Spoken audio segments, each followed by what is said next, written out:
नमस्कार दर्शकों, मैं राकेश मोहन सिंह और आप देख रहे हैं नेक्स्ट 9 न्यूज पॉलिटिकल फाइट।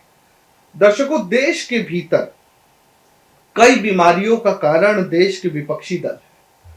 दोस्तों, जब देश में 1952 के बाद चुनाव शुरू हुए थे तो 1967 तक 1967 तक पूरे देश में एक साथ ही चुनाव होते थे। लेकिन कांग्रेस की तानाशाह सरकार ने कई राज्यों में आपातकाल लगाकर वहां की सरकारों को स्थगित कर दिया। ये वही कांग्रेस है जो आज की सरकार को तानाशाह कहती है। इस देश में लोकतंत्र को मजबूत बनाए रखने के लिए चुनाव एक जरूरी प्रक्रिया का हिस्सा है। लेकिन भारत जैसे विकसित होते देश में महंगे चुनाव इस देश के लिए बड़ी समस्या भी है। देश की मौजूदा सरकार हर उस बोझ को देश से कम करना चाहती है जो देश को विकास के रास्ते पर चलने में अड़चन पैदा करती है। भारत में हर साल चुनाव होते हैं। हर साल किसी ना किसी राज्य में चुनाव होता है, जिससे मौजूदा सरकार को विकास कार्य करने में काफी परेशानी का सामना करना पड़ता है, क्योंकि चुनाव से पहले जारी होने वाले आचार संहिता की वजह से लगभग सभी विकास कार्यों की रफ्तार धीमी हो जाती है। विपक्षी दल पूरे चुनाव प्रचार प्रसार में लग जाती है और लोगों के बीच में भ्रम फैलाने का काम शुरू कर देती है। तो मौजूदा सत्ता दल को भी मजबूरन उन्हें काउंटर करने के लिए अपनी राजनीति को धार देनी पड़ती है, जिससे देश के भीतर लोकतंत्र और राष्ट्रवाद दोनों ही मजबूती से खड़े रहे। दोस्तों, आपको बता दें कि सेंटर फॉर मीडिया स्टडीज की एक रिपोर्ट में बताया गया है कि साल 1999 में जब लोकसभा चुनाव हुए थे तो इस पूरी प्रक्रिया में कुल 880 करोड़ रुपए खर्च हुए थे। वहीं इसके बाद 2004 के चुनाव में यह खर्च बढ़कर 1200 करोड़ हो गया। इसके बाद 2019 के चुनाव के आंकड़े बताते हैं कि यह खर्च करीब 6500 करोड़ रुपए का आया। इसके अलावा करोड़ों रुपए का कैश पकड़ा जाता है। सरकारी खजाने पर पड़ने वाले असर की बात करें तो 2014 के लोकसभा चुनाव में करीब 3870 करोड़ रुपए का खर्च आया था।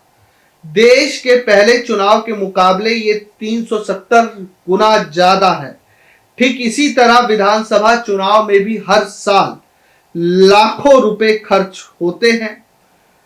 सबसे बड़े राज्य उत्तर प्रदेश में 4000 करोड़ रुपए खर्च हुए। 4000 करोड़ रुपए। दर्शकों, लोगों को वोटिंग के प्रति जागरूक करने के लिए चुनाव आयोग की तरफ से करोड़ों रुपए के विज्ञापन दिए जाते हैं। इसके अलावा चुनाव में नियुक्त कर्मचारियों और बाकी चीजों पर भी करोड़ों रुपए खर्च होते हैं। इस तरह एक चुनाव सैकड़ों करोड़ों रुपए का बन जाता है। लेकिन यह बात आम आदमी पार्टी को समझ नहीं आ रही है। वह वन नेशन वन इलेक्शन का विरोध कर रही है। आखिर क्या कुछ कहा, आपने बताते हैं। आम आदमी पार्टी ने शनिवार को कहा कि देश में एक साथ चुनाव कराने से संसदीय लोकतंत्र के विचार और संविधान के बुनियादी ढांचे को नुकसान होगा। आपने कहा कि यह व्यवस्था त्रिशंकु विधायिका से निपटने में सक्षम नहीं होगी। विपक्षी गठबंधन इंडिया के घटक दल आपकी टिप्पणी कांग्रेस द्वारा एक देश एक चुनाव के विचार का कड़ा विरोध करने के एक दिन बाद आई है। कांग्रेस ने कहा कि यह संघवाद की गारंटी और संविधान के बुनियादी ढांचे के खिलाफ है। आपने शनिवार को एक बयान में कहा, संसदीय लोकतंत्र के विचार, संविधान की मूल संरचना और देश की संघीय राजनीति को एक देश एक चुनाव की व्यवस्था से नुकसान पहुंचेगा। यह त्रिशंकु विधायिका से निपटने में असमर्थ है। यह दल बदल की बुराई और विधायकों एवं सांसदों की खुली खरीद फरोख्त को बढ़ावा देगी। इसमें कहा गया है कि एक साथ एक चुनाव कराने से होने वाली बचत केंद्र सरकार के वार्षिक बजट का मात्र 0.1% है। आपने कहा कि संविधान और लोकतंत्र के सिद्धांतों को मामूली वित्तीय लाभ की भेंट नहीं चढ़ाया जा सकता। आप आम आदमी पार्टी की नेता का बयान सुनिए, वन नेशन वन इलेक्शन पर उन्होंने क्या कुछ कहा। सभी पत्रकार साथियों को नमस्कार। आज की प्रेस वार्ता जो केंद्र सरकार का लॉ कमीशन का वन नेशन वन इलेक्शन का प्रस्ताव है उसके बारे में है। ये प्रस्ताव देश के सामने पहली बार 2017 में रखा गया।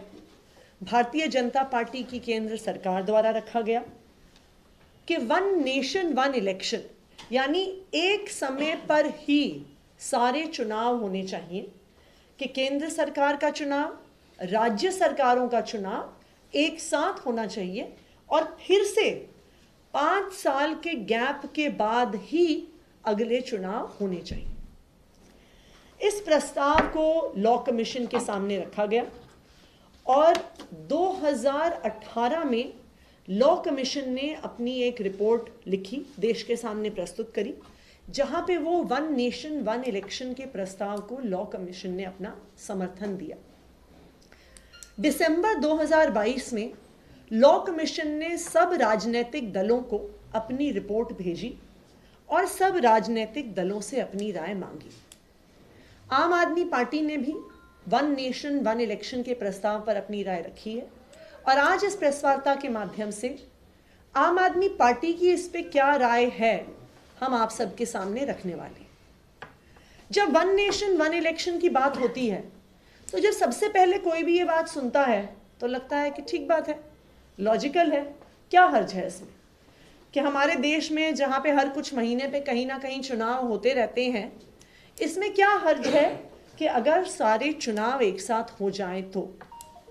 लेकिन जब वन नेशन वन इलेक्शन के प्रस्ताव को हम गहराई से जांचने जाते हैं तो कई बहुत चिंताजनक तथ्य, कई बहुत चिंताजनक सैद्धांतिक मुद्दे सामने आते हैं कि किस तरह से अगर one nation one election implement हो जाए तो इस देश के लोकतंत्र को बहुत भारी झटका लगेगा।